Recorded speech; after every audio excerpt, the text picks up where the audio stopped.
kita teringat kepada satu hadis di mana Rasulullah sallallahu alaihi wasallam pernah bersabda, "Ya'ti 'alan nasi zamanun ru'asa'uhum kal asad wa wuzara'uhum kal dhi'ab wa qudatuhum kal kilab wa katsirun nasi yawma idzin kal aghnam."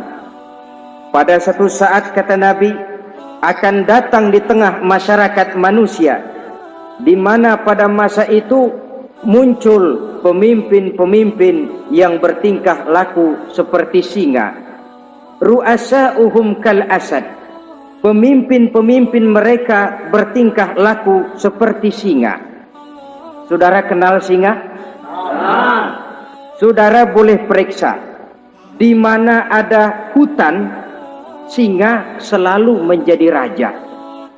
Padahal hutan belum pernah bikin pemilihan umum.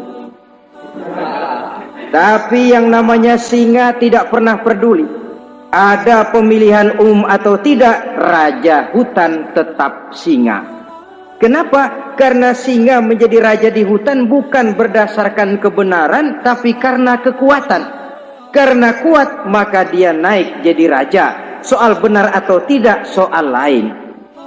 Maka sebagai akibatnya, setelah si singa ini naik menjadi raja hutan, dia bukan melindungi rakyatnya, malah makanin rakyatnya.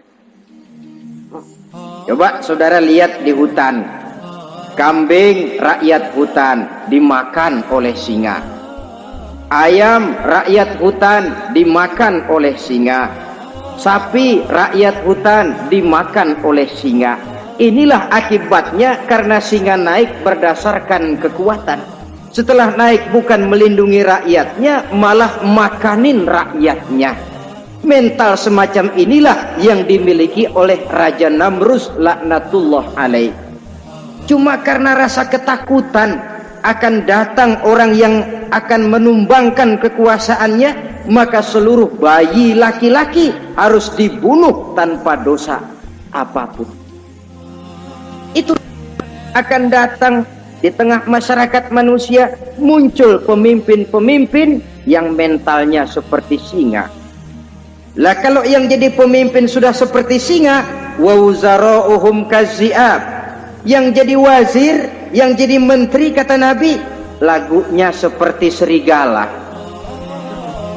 Nyetel ini. Kalau sudah pemimpin seperti singa, yang jadi menteri seperti serigala. Apa serigala itu?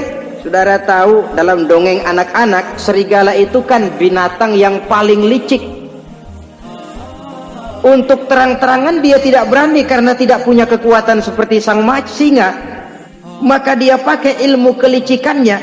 Serigala itu kalau ingin makan daging ayam, pakai bulu ayam. Kalau kepengen makan daging kambing, pakai bulu kambing. Pendeknya, serigala binatang yang menghalalkan segala macam cara asal tujuan tercapai. Itulah serigala, lambang dari sifat kelicikan. Lempar batu, sembunyi tangan. Pengen makan daging ayam, pakai bulu ayam, nyaruh jadi ayam. Pengen makan daging kambing, pakai bulu kambing, nyaruh jadi kambing. Ini akibat dari yang pertama tadi. Pemimpin seperti singa, lalu menteri pun seperti serigala. Efeknya kemudian yang segera menyusul apa? Wa qudatuhum kal kilab. Kalau pemimpin sudah seperti singa, menteri sudah seperti serigala, wa qudatuhum kal kilab, akan muncullah para penegak hukum yang mentalnya seperti anjing. Inna lillahi wa inna ilaihi raji'un. Penegak hukum yang mentalnya seperti anjing itu. Anjing, saudara lihat, anjing akan setia kepada siapa saja yang memberinya daging.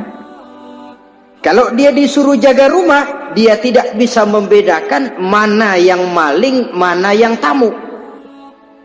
Biar yang datang tamu, kalau nggak bawa apa-apa, pasti digonggong.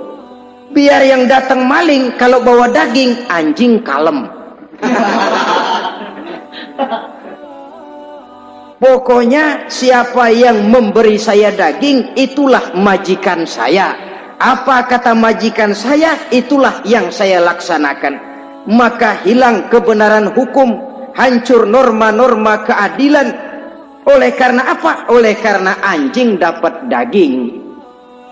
Lalu dalam kondisi semacam itu, yang jadi rakyat bagaimana? Kata Nabi, wa katsirun nas yauma izin kal aghnam. Adapun kebanyakan orang pada masa itu, lagunya sudah seperti kambing. Saudara, kambing itu binatang yang cuma menang groyokan dan tidak punya alternatif. Namanya kambing, digiring ke lapangan embe. Betul kan? Betul. Digiring ke kuali embe, dikasih makan rumput embe, sampai pun mau dipotong masih embe juga. Tidak punya pilihan lain si kambing ini, tidak punya alternatif lain. Kondisi semacam inilah yang terjadi di masa pemerintahan Raja Namruz laknatullah alaih.